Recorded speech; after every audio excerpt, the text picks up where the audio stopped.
Buenas noches a todos los amigos. Para el colectivo Historia GT es un gusto saludarlos nuevamente en este año 2021 para acompañarnos en nuestros acostumbrados ciclos de conferencias de los días jueves. Estamos bastante contentos de iniciar nuestro ciclo de este año con una amiga que amablemente aceptó nuestra invitación a compartir sus investigaciones y entonces vamos a tener el gusto de escucharla. Les voy a leer un poco un resumen de su hoja de vida. Perla Patricia Polanco Pérez.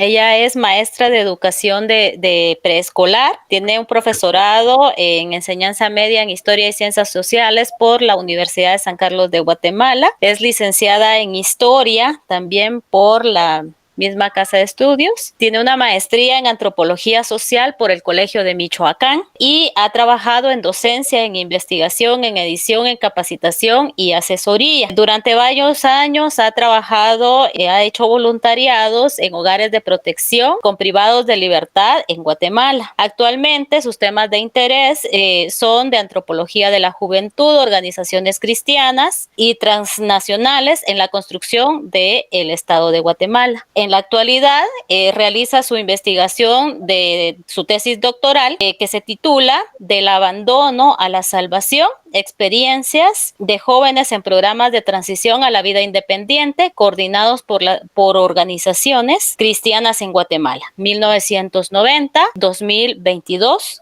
Para el Colegio de Michoacán. Así es de que bienvenida, Perlita, y te escuchamos. El día de hoy vamos a aprender bastante de estas investigaciones. Muchas gracias. Bueno, pues muchas gracias por la invitación y sobre todo para inaugurar las actividades de este año. Y como ya mencionaba Lorena, lo que voy a presentarles pues es un poquito como de avance de la investigación que estoy realizando. Empecé el trabajo de campo en julio del año pasado. Y lamentablemente, pues por la situación de la pandemia que estamos atravesando, ha sido bastante difícil avanzar, pero pues he estado tratando de buscar otras fuentes. Mi formación de historiadora me ha ayudado en este sentido a buscar fuentes documentales y a rastrear un poquito más atrás en la temporalidad que planteé mi proyecto originalmente, que era 1990, y no voy a presentar la totalidad de mi proyecto de investigación, sino que creo que sirve un poco más para los objetivos del grupo Historia GT. Algunas reflexiones que he estado haciendo en torno a la relación de los agentes estatales y las organizaciones privadas con población vulnerable de niñez y juventud en el país. Y es un poquito como lo que les voy a explicar de lo que estoy haciendo actualmente. Es decir, no tengo todavía conclusiones, sino algunas propuestas y supuestos de trabajo también. Así que al finalizar la presentación les voy a agradecer sus comentarios, observaciones y sugerencias. Como ya mencioné, bueno, esto es un resultado de la revisión documental preliminar y pues algunas notas sobre la etnografía en organismos de protección que he realizado principalmente en el área del altiplano guatemalteco.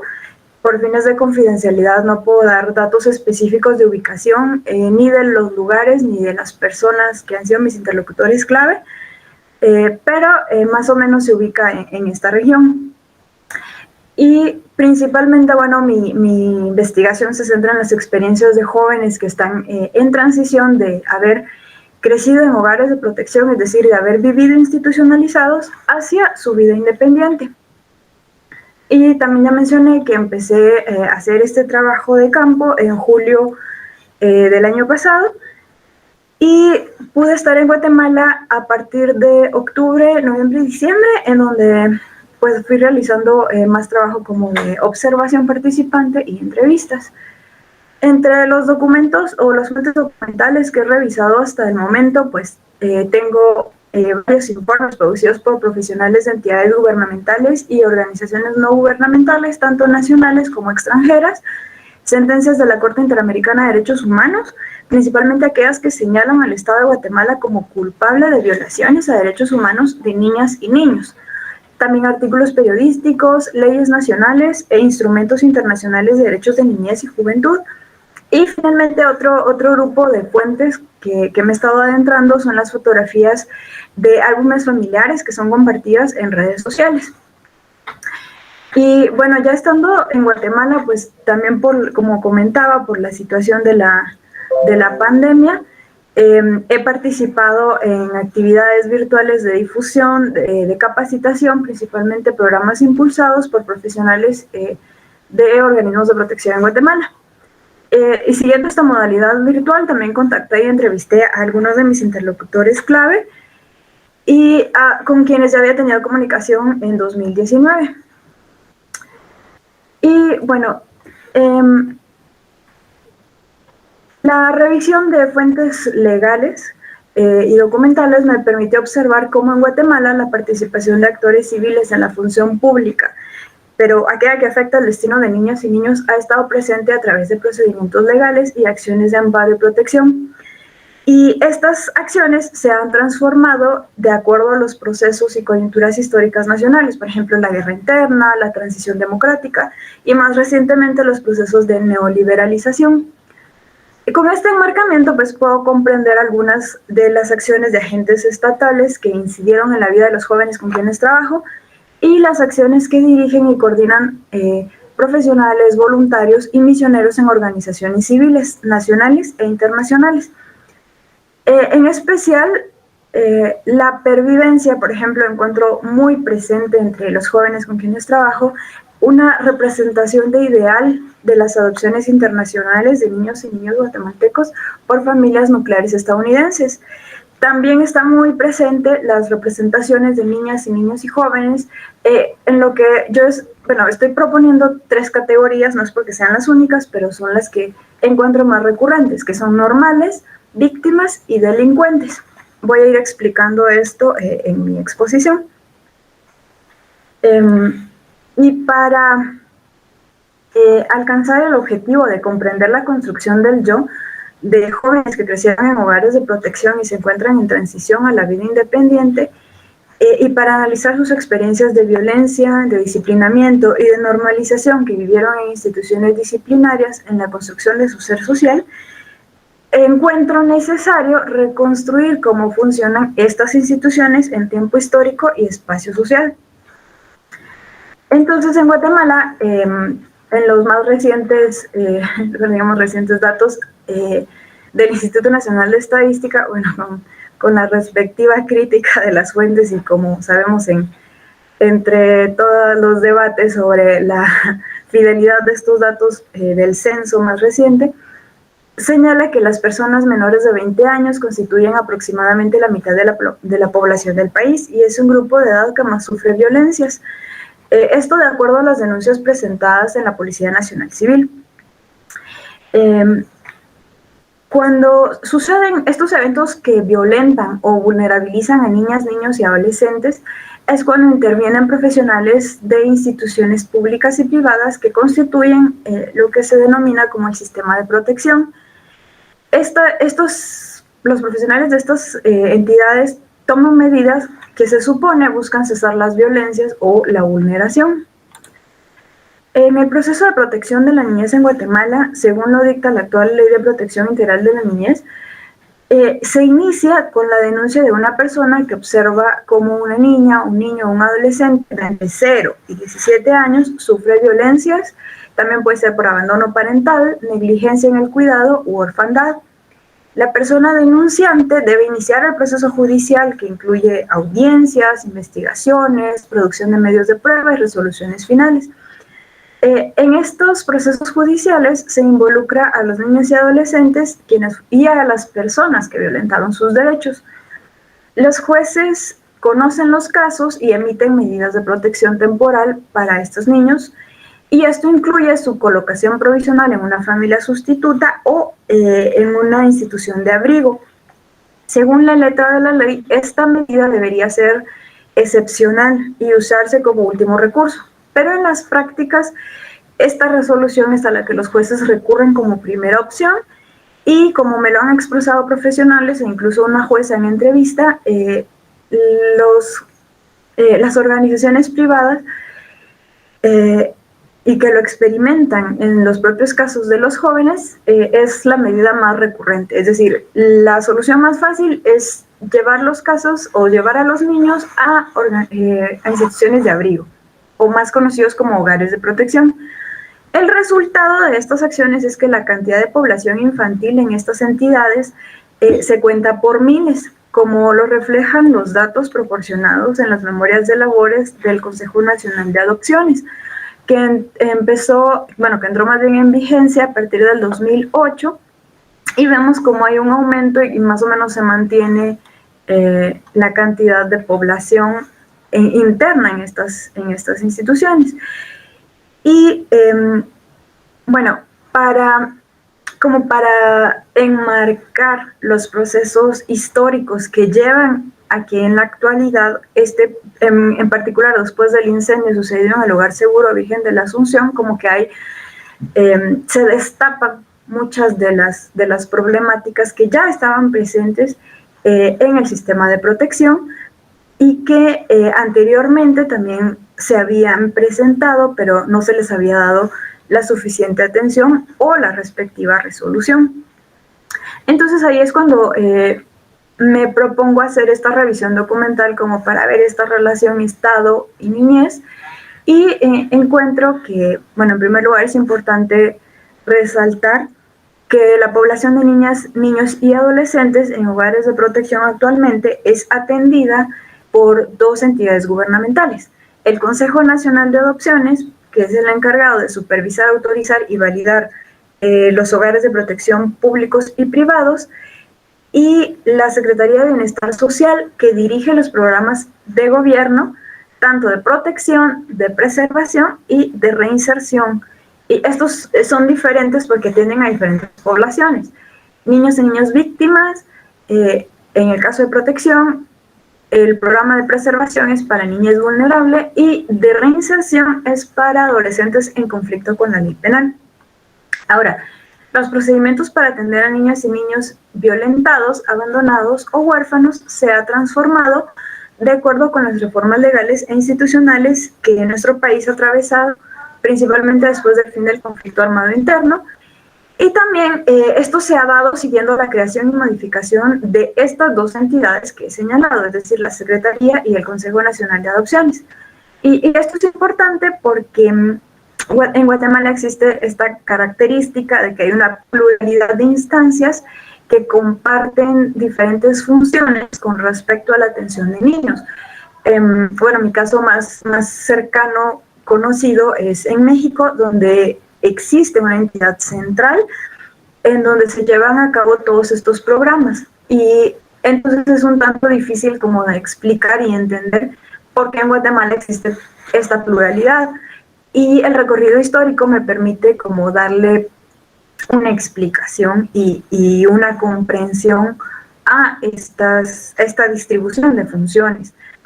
Y también esto es importante para comprender por qué se da esta alta concentración de población de niñas y niños bajo medidas de protección residencial, que en su mayoría, también es importante destacar otra característica del caso guatemalteco, que son religiosos, ya sea cristianos y también de misiones internacionales.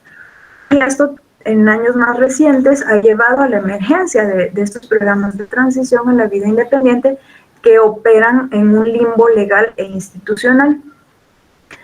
Y bueno, como mencionaba, para rastrear un poco estas dos instituciones, me encuentro que el Código Civil vigente, en el artículo 239, señala que la adopción se establece por escritura pública, previa aprobación de las diligencias respectivas por el juez de primera instancia competente y el Ministerio Público, que es el ente encargado de examinar las diligencias.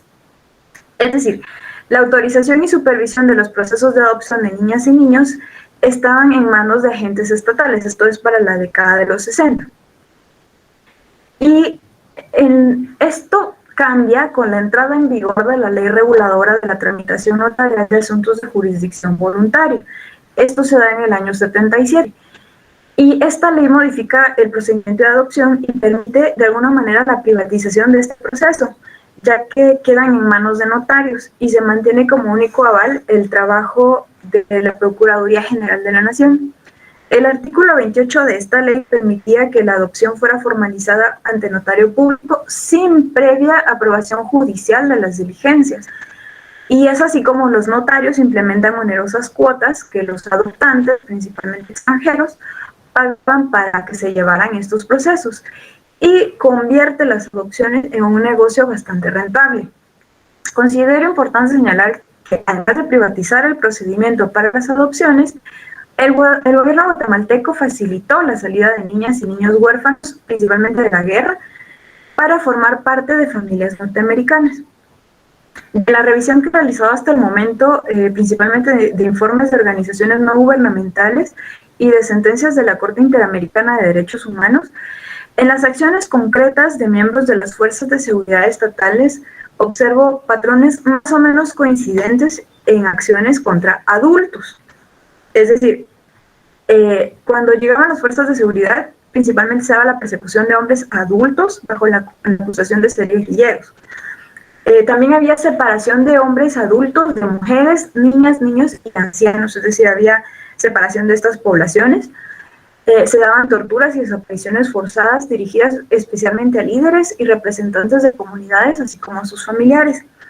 También había presencia de violencia sexual contra mujeres, niñas, adultas, ancianas, y esto se dio en todos los casos, sumado a otras violencias. Ahora, en cuanto al trato que soldados y policías y patrulleros daban a la niñez, es decir, a niñas, niños, durante y después de las masacres, hay acciones que coinciden en diferentes momentos, pero en lo que he revisado hasta ahora no encuentro como patrones claros. Y deduzco que las acciones hacia niñas y niños dependían de las decisiones personales de actores armados. Por ejemplo, los no nacidos, bebés y niños pequeños eran agrupados y ejecutados principalmente al ser golpeados, ya sea dentro del cuerpo de la madre hasta ser expulsados, o también eran lanzados contra el suelo, contra piedras o árboles. También hay testimonios de soldados que los ejecutaban con disparos o lanzándolos aún con vida dentro de las fosas comunes. Entre los grupos de niñas y niños también hubo casos en que soldados seleccionaban algunos, principalmente según los rasgos físicos, es decir, piel, ojos y cabello claros, y estos niños seleccionados eran llevados para adopciones irregulares de soldados o patrulleros. En otros casos era para entregarlos a miembros de comunidades como patrullas de autodefensa civil, que eran aliados del ejército. Y se los llevaban para trabajos domésticos y algunos también eran entregados a hogares de protección privados y posiblemente terminaban en adopciones internacionales. Por ejemplo, en estas sentencias de la Corte Interamericana podemos ver como las diferencias del trato a niñas, niños y jóvenes.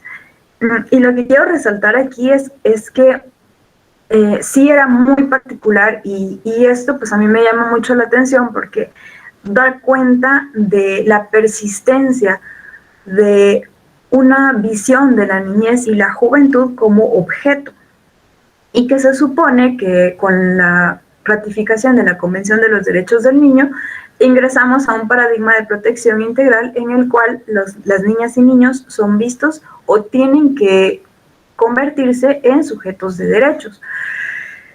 Y bien, por otro lado, también tenemos otros casos más recientes en los que persiste esta relación de agentes de seguridad estatal contra estas poblaciones y cambia quizá el móvil, pero se mantienen las violencias. Y bueno, justamente entre ayer y hoy hemos visto en las redes sociales circular información sobre el caso pues más reciente y lamentable de Hilary Saraya Redondo, una niña de 3 años que, bueno, a mí me apareció en las redes sociales la alerta Alba Kenneth y luego me entero que apareció muerta.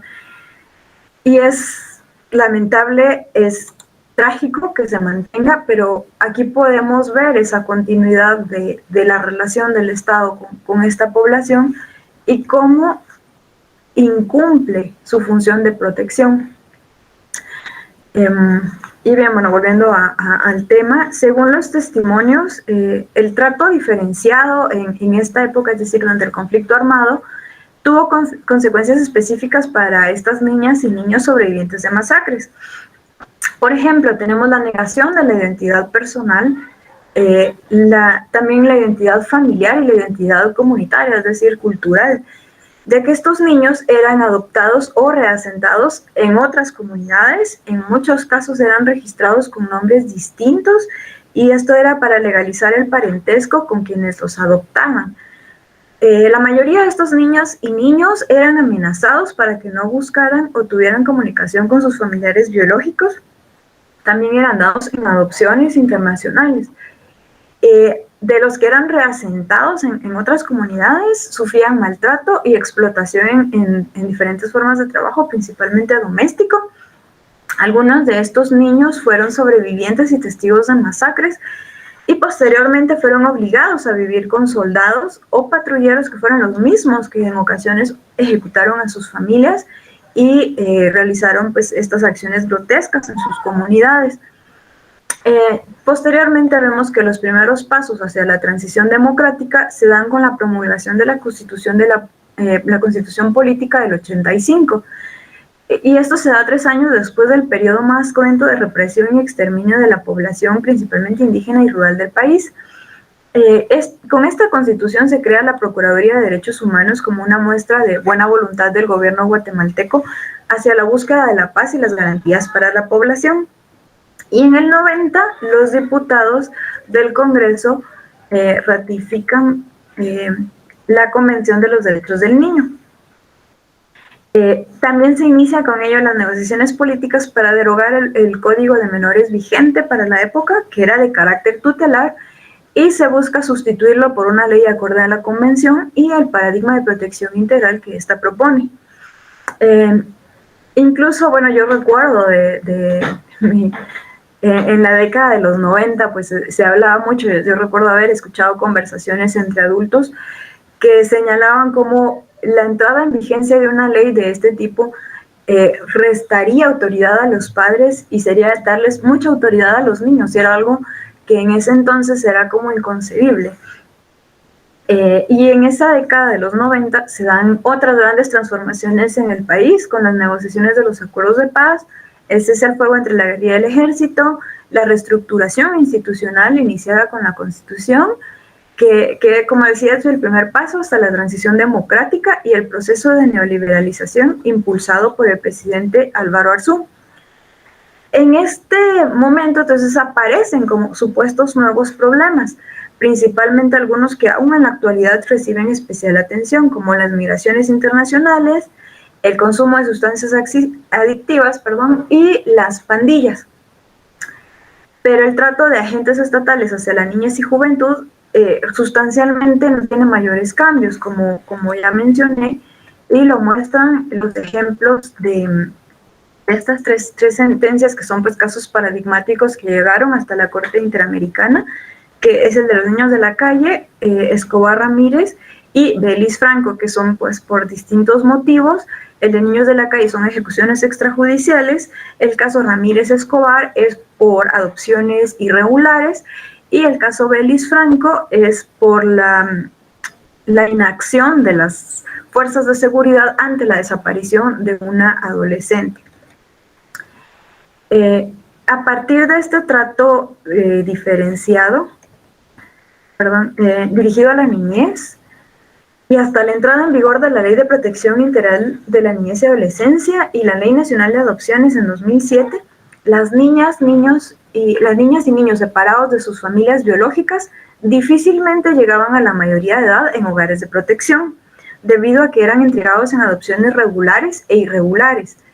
La mayoría ni siquiera alcanzaba alguna instancia legal de los organismos de protección, ya que eran tomados directamente por agentes de seguridad estatales para ser entregados en servidumbre o también eran capturados en redes de trata.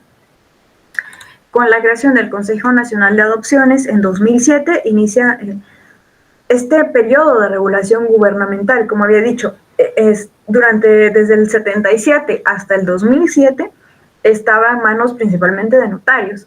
Entonces aquí vemos de nuevo cómo los agentes estatales entran a tomar posesión de estos procedimientos y centralizan, y no es pues casual, sino que también hay una presión internacional, sobre todo porque ese mismo año el Congreso de la República ratifica el convenio de La Haya. Entonces se priorizan las adopciones nacionales y las internacionales se quedan para casos excepcionales.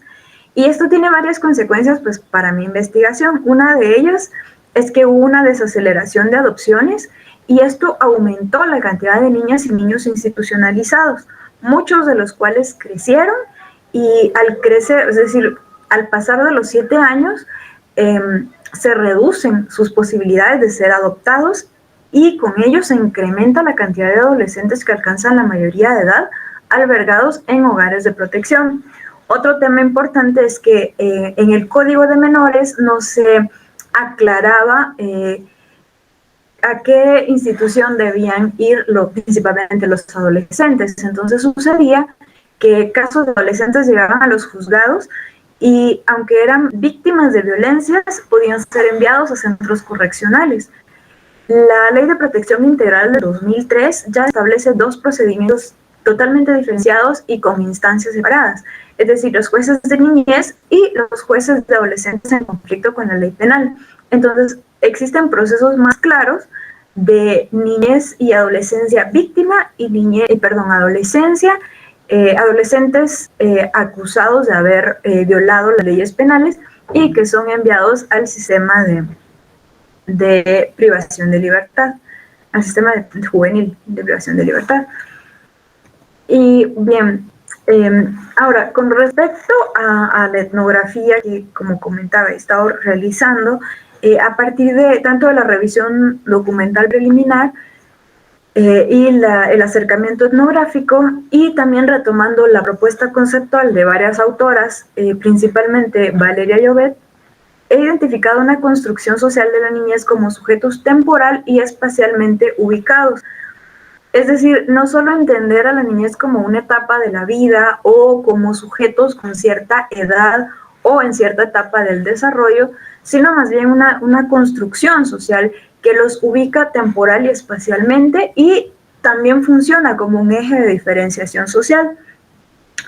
Y entonces existe como esta construcción de las niñas y los niños como sujetos en un momento y un lugar, pues, entre comillas, adecuados o inadecuados. Y a partir de esta construcción, entonces sugiero, o yo encuentro 3 representaciones hegemónicas que serían niñas y niños normales, víctimas y delincuentes.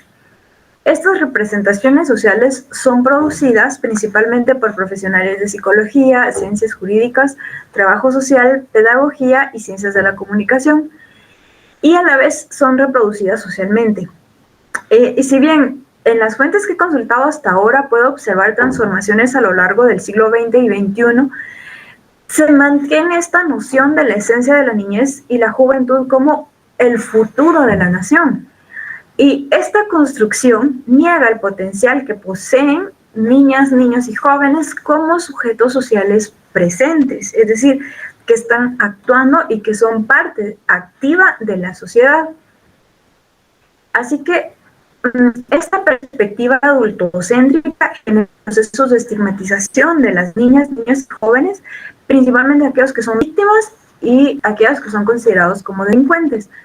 También brinda una esencialización de niñas y niños normales, y esto es importante porque profesionales de organismos privados y agentes estatales en sus discursos exponen una concepción de la niñez y juventud como que son personas, son sujetos que deben encajar en una u otra representación, es decir, o son víctimas, son delincuentes o son normales.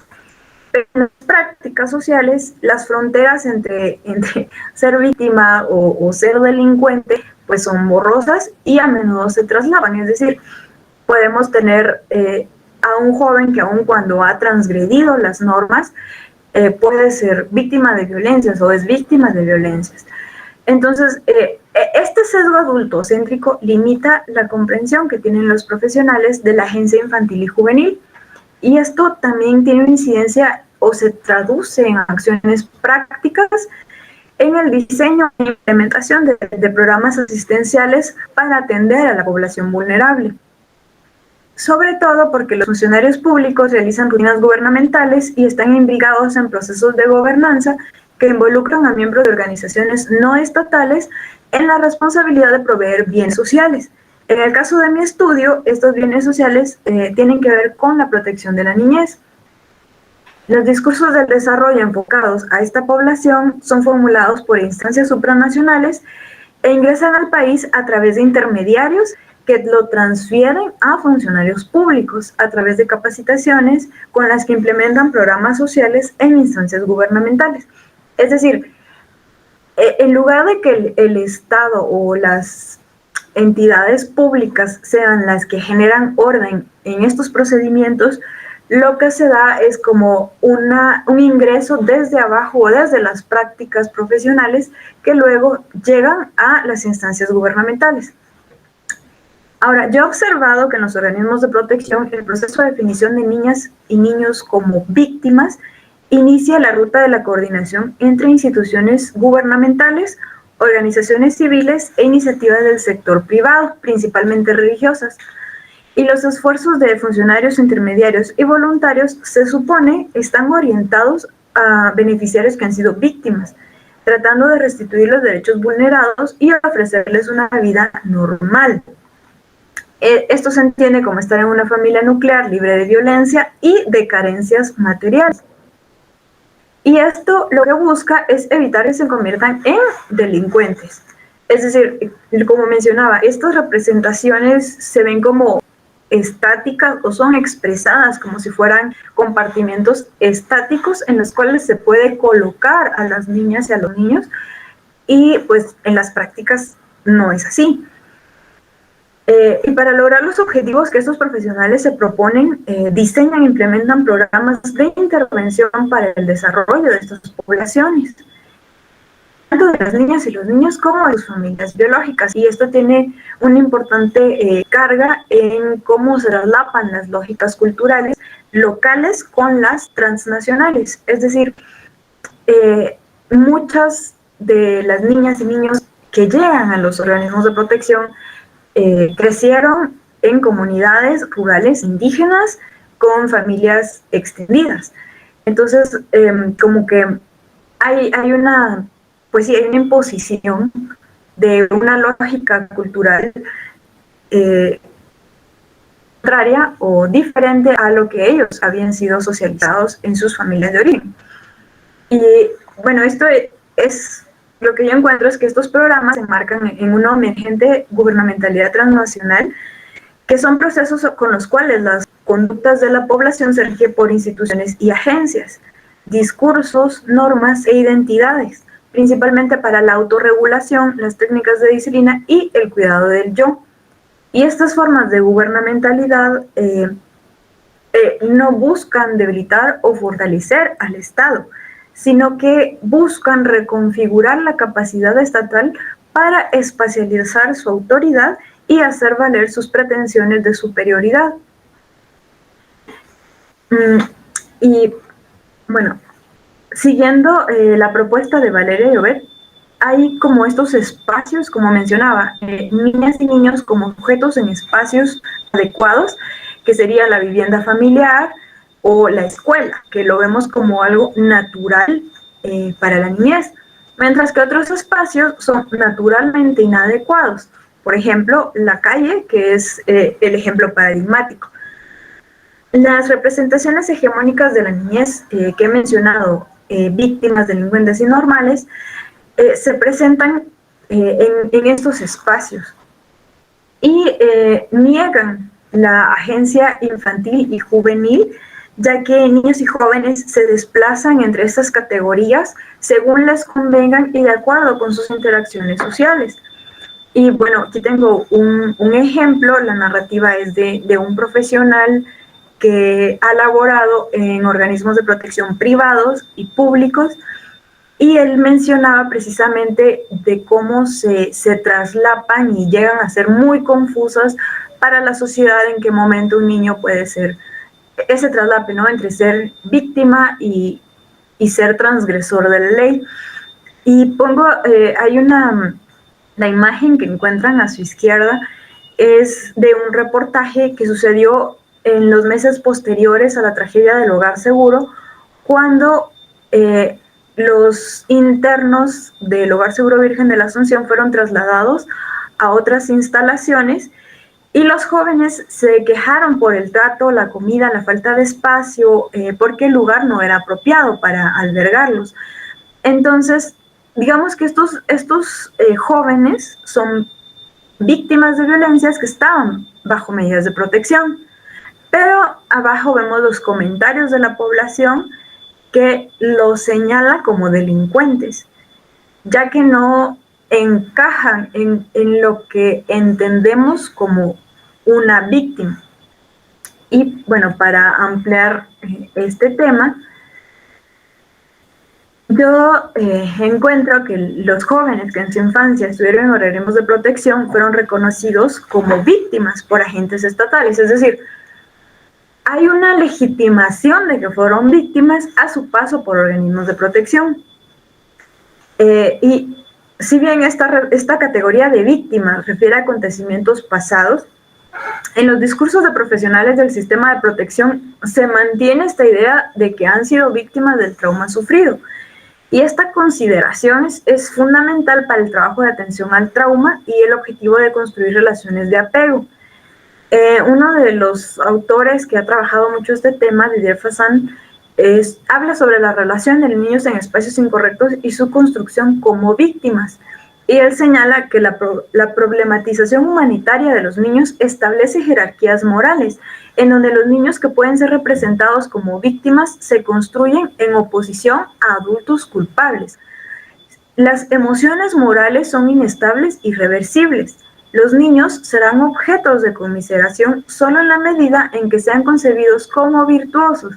De otro modo, la piedad se transforma en temor y en hostilidad, como lo veíamos en el caso de el Hogar Seguro o de los jóvenes del Hogar Seguro, en el cual la población ya muestra esta hostilidad hacia esa representación no virtuosa, digamos, de estos jóvenes. Entonces, las niñas y niños víctimas son aquellos que requieren atención, cuidado y protección. En la literatura y en el cine es muy común encontrar estos ejemplos, ya que generan empatía sobre problemas sociales y sensibilizan al público adulto. Muchas historias taquilleras, actualmente, por ejemplo, tenemos protagonistas icónicos como Niños Huérfanos, por ejemplo, la saga de Harry Potter, cuya autora es también activista en favor del movimiento por la desinstitucionalización de la niñez y es parte de una fundación que se llama Lumos y promueve prácticas de cuidado comunitarias para evitar la separación familiar de niñas y niños. Entonces, esta imagen o esta figura del niño privado de las relaciones familiares, del cuidado, del afecto y de la atención, pero que aún así logra convertirse en un héroe, es una representación inspiradora que es reproducida constantemente en la literatura y en el cine. Mientras que las narrativas científicas de profesionales que imparten talleres formativos en Guatemala también permiten observar cómo se instrumentalizan víctimas para activar emociones y experiencias sensoriales. Bueno, por ejemplo, yo asistí a un taller y en la apertura nos mostraban un video de una caminata por el bosque usando un plano dorsal y con unas tomas de seguimiento. Y el objetivo de este video era llevar al espectador a una experiencia visual en primera persona, como si la persona que observa el video estuviera caminando en un bosque. Para complementar como esta experiencia visual, agregan una música que tiene también un rol protagónico. Entonces, las imágenes en movimiento combinadas con una melodía de suspenso generan tensión, ansiedad e incluso temor y dan esa sensación de estar huyendo o estar a la expectativa de que suceda algún imprevisto. Esta reacción es lo que buscaba la facilitadora del taller, quien pues da una breve explicación sobre la importancia de lo que ella denomina caminar con la melodía adecuada. Y después proyecta de nuevo este video, pero le cambia la melodía y entonces la sensación que genera en las personas pues es como de un paseo relajante por el bosque.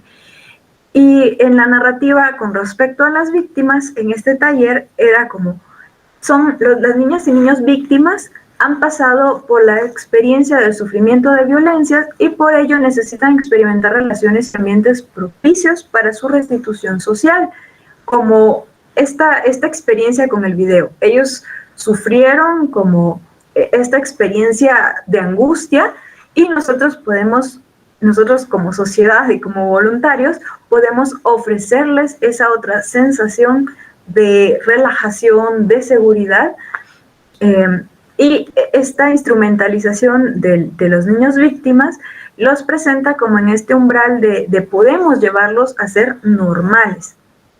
Y el objetivo de estos profesionales es ayudarlos precisamente a alcanzarlo. Y para ello ello se justifica la intervención asistencial de programas de desarrollo, ya que sin esa intervención, estos niños posiblemente pasarían a ser delincuentes o estar en vulnerabilidad de volver a ser víctimas. Ahora, los delincuentes. Esta población de niñas y niños es representado principalmente como aquellos que viven en la calle, cometen delitos, son rebeldes, consumen sustancias, forman pandillas y tienen una corta esperanza de vida. Y este grupo es importante porque contradicen el acuerdo social sobre el deber ser de la niñez. A diferencia de las víctimas, no producen empatía, más bien es todo lo contrario. Socialmente merecen la sanción y el castigo para ser corregidos, es decir, todo lo contrario a merecer la protección. Generalmente los autores que abordan el tema de niñas y niños que viven en la calle lo plantean como si fuera una condición permanente, pero realmente en las prácticas no lo es, porque estas vivencias en la calle constituyen una parte de la historia de vida de estas niñas y niños y no es su vida completa. Por ejemplo, en el caso, bueno, ya voy a entrar un poco más en detalle en el caso Villagrán Morales que mencioné antes ante la Corte Interamericana, pero es importante tener claro que la vida en la calle está acotada temporalmente y esto es fundamental para comprender que estas niñas y niños tienen familias y también están circulando entre el hogar familiar y la calle. En cuanto a la dimensión espacial, el estar en la calle no necesariamente es estar ahí para delinquir o para vagar. También puede ser un espacio de trabajo o incluso, aunque no lo parezca, puede ser un espacio de refugio, de socialización y de aprendizaje. También les permite la formación de redes de apoyo y relaciones afectivas. Y creo que es importante aclarar que para mí lo que ha sido muy difícil en este trabajo es como un poco luchar contra las cargas morales que esto puede implicar, porque esa socialización no voy a decir que es buena o que es mala, porque se agrupan y pues en efecto en algún momento estos grupos de jóvenes sí pueden incurrir en delitos, pero también han sido víctimas en muchas ocasiones, han sido víctimas en sus hogares y por eso recurren a ir a la calle como refugio. Entonces, como decía, pues estas condiciones se pueden traslapar y por eso es difícil encasillar o decir son esto o son lo otro. Y bueno, desde esta perspectiva que estoy planteando, los niños y jóvenes que viven en la calle son formas diversas de vida y sus experiencias no coinciden con lo que los adultos podemos percibir o interpretar. Aunque tampoco estoy negando con esto que vivir en la calle vulnerabiliza a esta población, ya que pues hay altas posibilidades de que sufran violencias, ya sea de otros jóvenes, de miembros de fuerzas de seguridad, o que sean captados por redes de crimen organizado, de trata de personas, para la comisión de delitos u otros. Pero la representación de la niñez y la juventud en la calle como un problema social y estatal también es históricamente construida, principalmente correspondiente al Estado. Y esto lo encontramos, pues lo podemos rastrear desde la revolución industrial con las oleadas migratorias de familias rurales a los emergentes centros urbanos. Ya entrado el siglo XX, cuando surgen los sistemas de protección de niñez, fundamentados en modelos tutelares, justifican la intervención profesional en la vida de esa población para corregirlo. Es decir, el Estado puede penetrar el ámbito más privado, que es el ámbito familiar.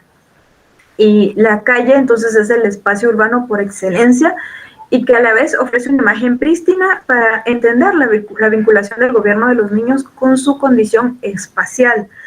Toda la legislación de tutela minoril se montó sobre esta presunción de la criminalidad y la amoralidad de los niños que transitan solos por la calle, según lo expresa Valeria Llobet.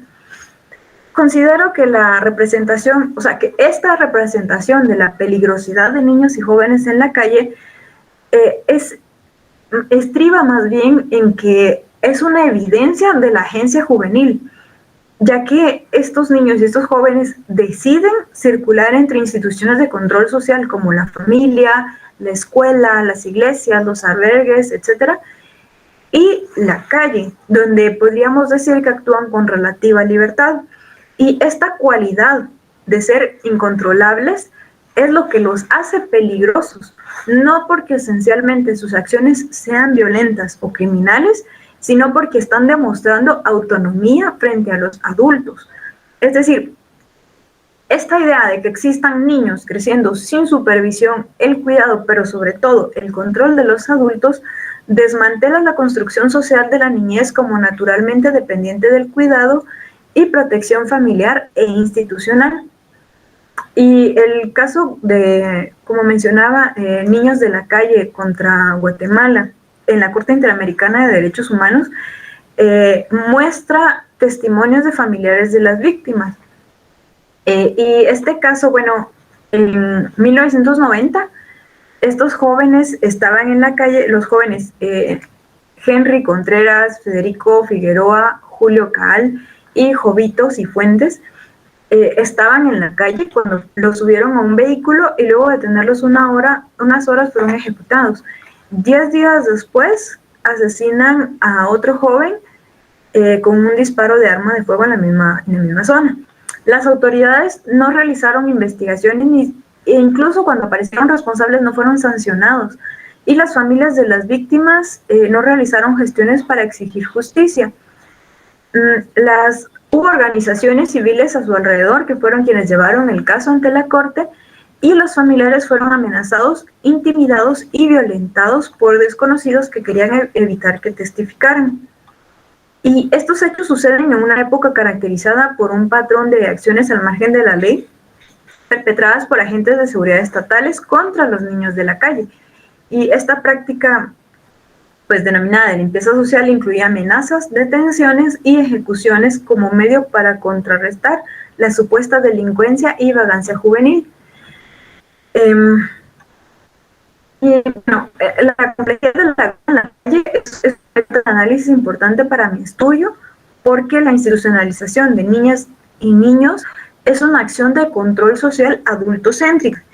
Y desde el siglo XIX las autoridades gubernamentales confiaban en que estas instituciones ayudarían a socializar a estas nuevas generaciones en las nuevas disciplinas. Bien, y para entrar un poquito, ya casi para cerrar, porque se me está yendo el tiempo, la representación de, bueno, entonces a partir de este trabajo viendo niños víctimas, jóvenes delincuentes, yo me pregunto, entonces, ¿qué es un niño normal? ¿O qué sería lo normal a lo que estos proyectos de intervención buscan llevar a esta población? Y entonces es cuando pues me voy a otro tipo de fuentes Y entonces empiezo a observar los archivos fotográficos que circulan en redes sociales y tomo como punto de partida las fotografías compartidas en el grupo público Fotos Antiguas de Guatemala, que está en Facebook.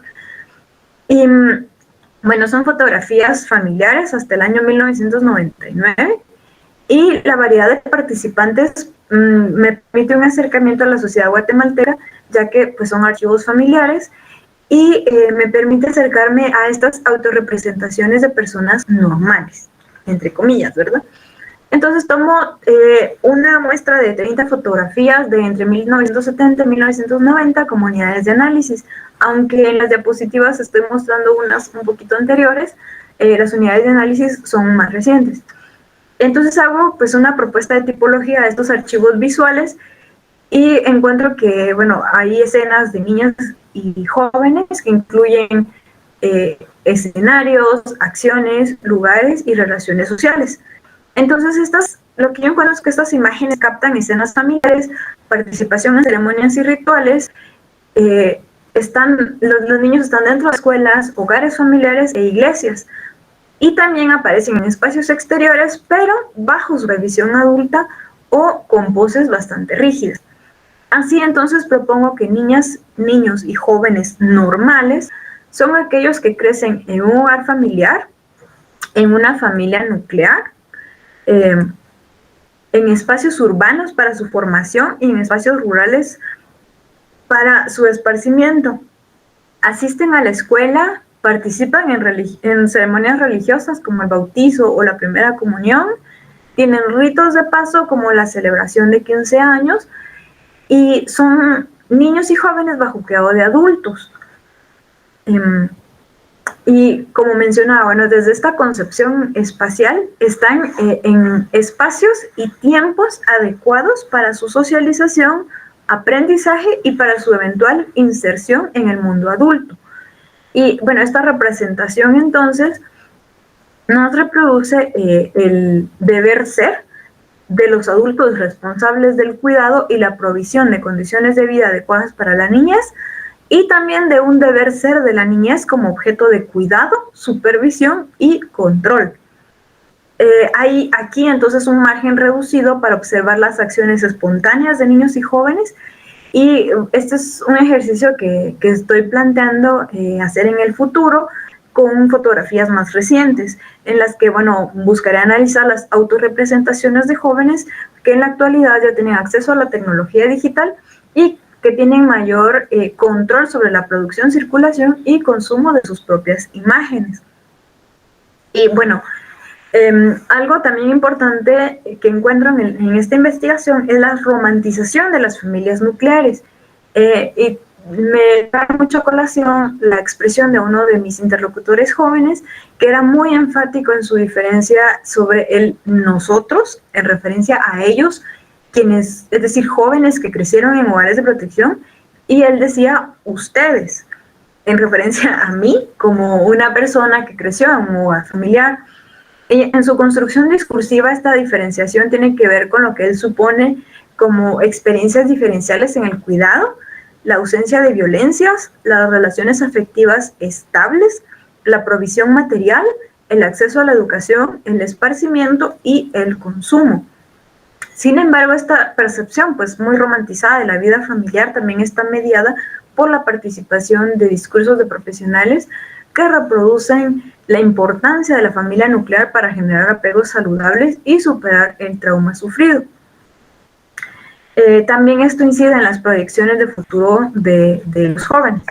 Y bien, bueno, ¿qué incidencia tienen estas representaciones y estas relaciones de agentes estatales y profesionales de organizaciones privadas en mi tema y en general en la concepción de la población infantil y juvenil? Bueno, lo que yo encuentro a partir de este ejercicio analítico que estoy realizando es captar cómo mis interlocutores construyen imágenes en sus narrativas sobre su trabajo con niños y jóvenes. Y estas representaciones expresan los objetivos que pretenden alcanzar. Por ejemplo, llevar a las víctimas hacia la normalidad para contrarrestar la delincuencia. Y esta, bueno, es una beta muy rica para explorar cómo desde la perspectiva juvenil estas representaciones pueden ser disputadas, también internalizadas y negociadas. Además, bueno, una tarea urgente para mí es explorar cómo las y los jóvenes se autorrepresentan y también cómo quieren ser representados. Pero no quiero decir con esto que haya una representación contraria o totalmente opuesta a las que presentan los adultos, ya que las relaciones entre profesionales, familias de origen y los jóvenes inciden en cómo estos construyen su ser social. De manera que pues existen traslapes, también puede haber oposiciones y coincidencias entre las representaciones y autorrepresentaciones. Y bueno, principalmente mi objetivo al analizar esas experiencias de vida es plantear cómo estas operan como un puente entre el tiempo individual y el tiempo social, por lo que el acercamiento a ellas me arroja luz sobre cómo la sociedad guatemalteca se reproduce en esta intersección de lógicas culturales locales y transnacionales, así como la resignificación del parentesco a partir del establecimiento de redes de apoyo y la constitución de sujetos modernos, es decir, como resultado de la intervención de estos programas asistenciales. Es una investigación en proceso, así que dejo este tiempo para el diálogo y gracias por su atención. Muchas gracias, Perla Patricia, por tu magistral disertación y ponernos en evidencia, bueno, es algo que siempre está ahí, pero que como sociedad normalizamos, ¿no? Que vemos que lo vamos haciendo cotidiano, que es ese punto, esa pregunta que pones en el punto exacto. Entonces, muchas gracias, un gran trabajo. Esperamos que cuando ya esté concluido nos presentes ya los resultados finales de tu trabajo doctoral. Ver la cuestión de la vulnerabilidad de nuestra niñez, ¿no? Y de qué, cómo se ve desde el Estado, cómo se ve desde la sociedad, es algo bastante fundamental. Entonces, pasamos ahora a la etapa de preguntas en lo que nuestro público está ahí felicitándote. Hay varias felicitaciones por el trabajo que estás realizando. Entonces, pasamos a la etapa de preguntas de nuestro auditorio, como también a los participantes en la conferencia. Aquí hay una pregunta ¿cómo se llama? Que nos plantean parte de los miembros del colectivo. Te la voy a leer solo acá. ¿Tienes algunos datos? Julio Mechú pregunta si tienes algunos datos cercanos sobre la situación de violencia en contra de la niñez, que no, tal vez no es parte de tu estudio, pero sí por estarlo realizando, ¿has tenido algún acercamiento a esto?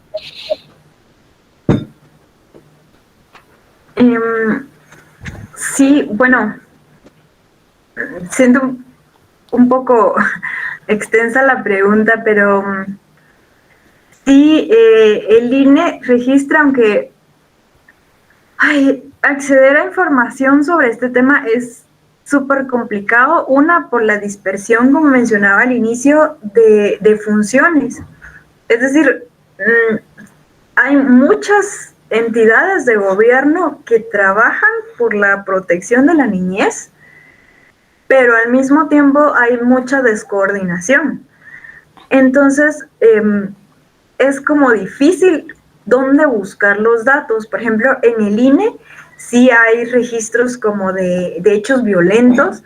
La policía tiene también no recuerdo cómo le llaman, sus boletines. El Ministerio de Gobernación se pueden desagregar como por edades, pero sí es un trabajo así como muy minucioso y bueno, el mal de historiadora, ¿verdad? Al hacer la triangulación de fuentes, de pronto como que no cuadra. y el trabajo que estoy haciendo pues ahorita es más bien cualitativo y me estoy centrando como en casos más específicos. Y lo que encuentro de interesante es que, bueno, o relacionado con las situaciones de violencia, es que, bueno, las niñas y niños que llegan al sistema de protección por una denuncia pasan por exámenes, pasan por peritos, forenses, declaraciones ante los jueces, y hasta que el juez declara que hay una violencia, entonces son reconocidos como víctimas legítimas. Pero esto no quiere decir que sean los únicos que han sufrido violencias. En Guatemala, pues es difícil pensar población que no ha sufrido violencias, sinceramente.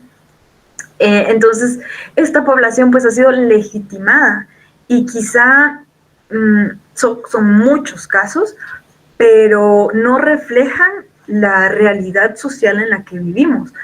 Y bueno, lo que para mí es importante en mi estudio es que entonces esta población tiende a creer que son las únicas víctimas, como mencionaba pues casi al final de mi exposición, ¿no? Esta alteridad que crean de nosotros las víctimas y ustedes los que han vivido como cero violencia, en sus familias como de película, donde todos se sientan en armonía, amados, con toda la provisión material necesaria, y esta romantización que crean y que también contribuye que muchas organizaciones privadas tengan acceso a visitas de voluntarios y misioneros nacionales y extranjeros que constantemente están como reificando esta condición de pobrecitos, han sufrido y se merecen como la retribución de la vida,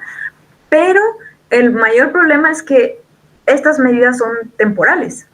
Y entonces cuando se les acaba, cuando llegan a los 17 años, esta idea de víctima de violencia está tan arraigada que es muy difícil para ellos hacer la transición a salir de estas instituciones y darse cuenta que, pues, que no son los únicos que han vivido estas cosas y que además tienen que enfrentarse a un mundo que desconocen. Creo que me estoy saltando de la pregunta, pero bueno, creo que ya la respondí. Si quieres pasamos a la siguiente antes de que me siga perdiendo más en el tema. No, bastante puntual y bastante las relaciones que realizas para que nos llevan a comprender más la dimensión de la problemática son excelentes. Yo tengo una. ¿Cuáles son las razones más recurrentes que has encontrado en tu investigación por las cuales un niño llega a estas instituciones?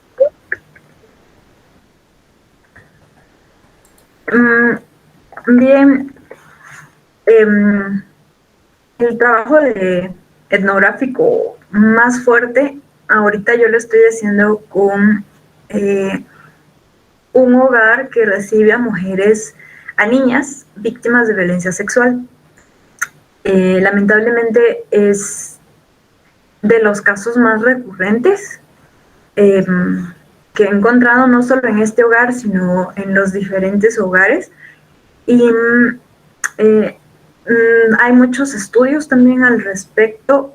Sin ir lejos, la Misión Internacional de Justicia, que es una organización internacional, estuvo en Guatemala antes de tener una sede en el país. Investigaron como en qué tema querían trabajar en el país con su sede de la organización y encontraron que la mayor vulneración a la población es la violencia sexual, no solo para niñas, sino para mujeres en general. Entonces, hasta el momento es la razón más fuerte que he encontrado.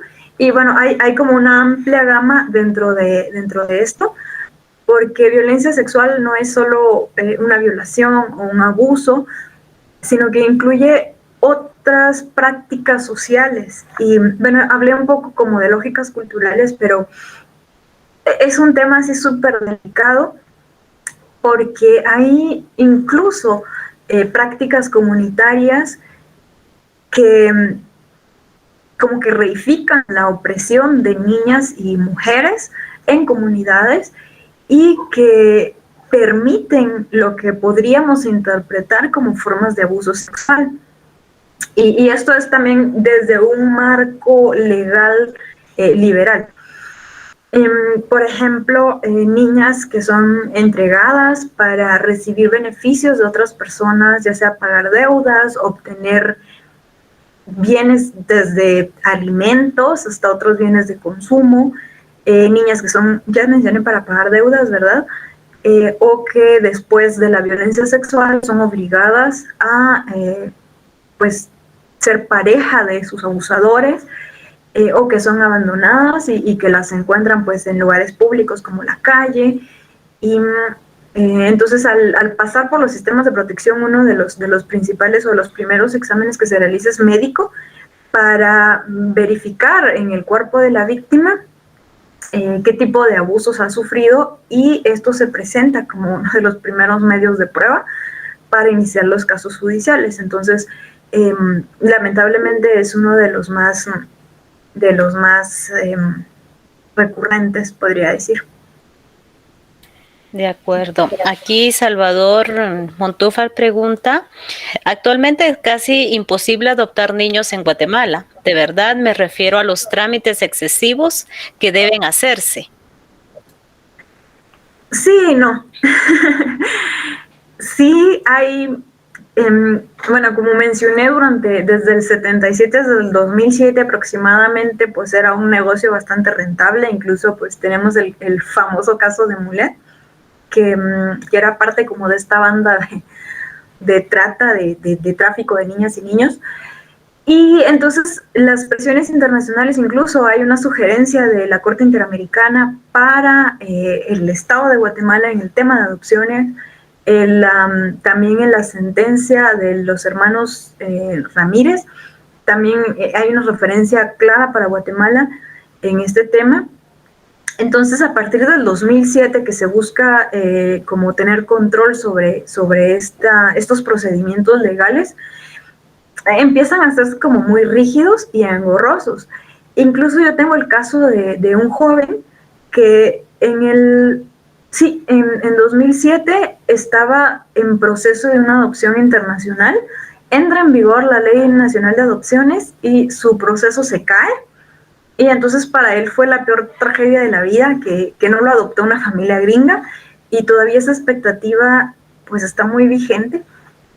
Y es una de las mayores sorpresas para mí, y ahí es donde también hacer este rastreo histórico como desde cómo se construye este ideal de una adopción por una familia gringa. Entonces, como que para acallar las críticas internacionales al Estado de Guatemala por esta facilidad con que se daban a los niños, se crean como estos mecanismos más rígidos. Sin embargo, y pues creo que a partir del 2017, con la tragedia del Hogar Seguro, se destapa todo lo que está sucediendo en los hogares. Entonces, una de las primeras medidas para reducir la población de niñas y niños en instituciones es la reunificación familiar, las adopciones, y recientemente se han tratado de impulsar las familias de acogimiento temporal o familias sustitutas.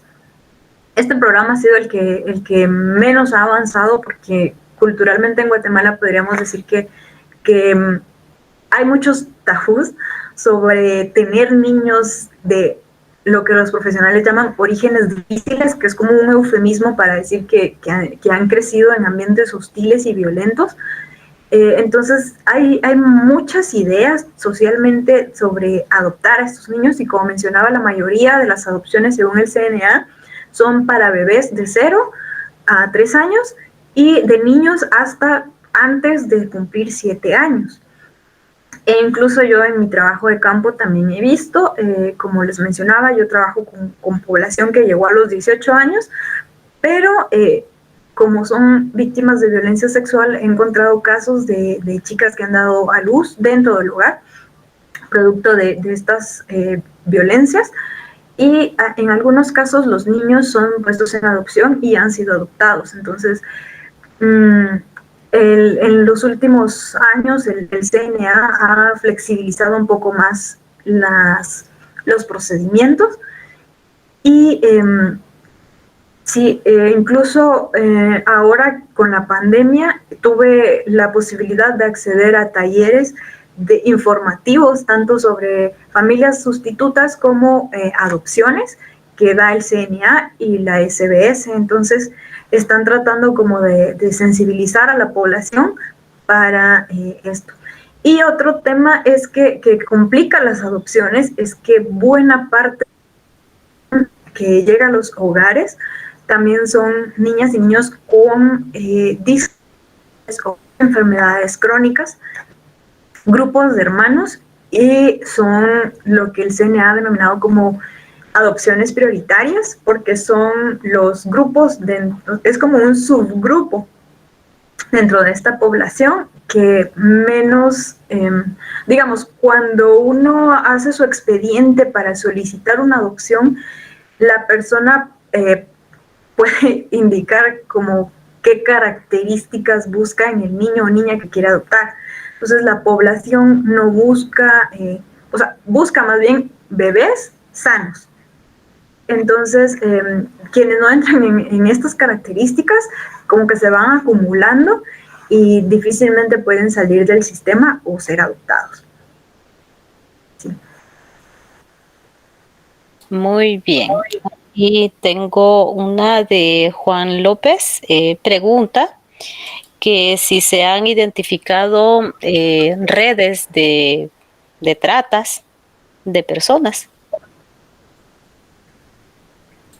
Sí, sí, aunque realmente mi trabajo no es tanto con victimarios, podríamos decir, sino más bien con las niñas y niños que han sido las víctimas. Pero algo importante también es las dificultades del acceso a la justicia y de la persecución penal de las personas que los han violentado. Especialmente cuando se trata de familiares cercanos, ya sea porque las mismas familias, bueno, he encontrado lamentables casos en los cuales las mismas familias se oponen a apoyar, bueno, voy a decir a las víctimas, y que prefieren resguardar a los victimarios porque son miembros del mismo núcleo doméstico. Y en los casos de bandas como tal, pues también la persecución penal pues tiene sus deficiencias. El sistema judicial en Guatemala pues se caracteriza por su lentitud y lamentablemente por la mora judicial. Entonces, sí hay, pero los casos avanzan muy lentamente y sí, pues son casos que llevan años, así que pues sí, es otro tema, pero tiene que ver con por qué también los niños llegan hasta los 18 años en el sistema, y es también lo mismo de que los procesos no avanzan a la velocidad que podrían avanzar por diferentes motivos, ¿verdad? Bueno, muchas gracias, Perlita, por tan importante tema, por ponernos en el contexto la situación tan vulnerable de nuestra niñez. Un tema muy actual, muy sensible y un buen trabajo, un gran trabajo. Y muchas gracias por compartir. Te damos un espacio si quieres despedirte de nuestro público. Pues muchas gracias a Historia GT por la amable invitación y pues sí, más adelante cuando tenga más resultados, si me dan el espacio, pues con mucho gusto también podría compartirlos. Así que gracias por la atención al público que estuvo presente y espero también su comunicación para realimentar el trabajo que estoy haciendo. Así que muchas gracias a todos. Muchas gracias, Perlita. A nuestro público les agradecemos mucho su amable acompañamiento por medio de las redes.